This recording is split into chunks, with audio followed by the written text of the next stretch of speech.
7 شهور كاملة الكل بيدور بيصرخ وبيدعي، وهي كانت مدفونة تحت شجرة بعيد عن بيتها ب5 كيلومتر. ولما الحقيقة طلعت كانت أسوأ من كل السيناريوهات. اللي المفروض يحميها هو اللي قتلها، واللي المفروض إنه سند ليها في غربتها هو اللي دفنها بإيده.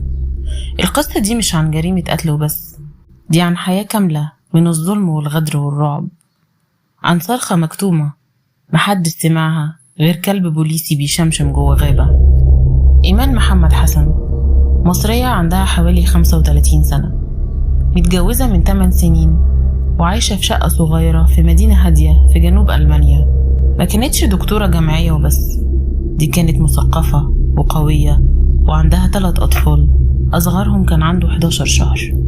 في يوم اختفت، ولما رجعت جثة مدفونة جوه غابة وجنبها خوذة طفل صغير وعجلة.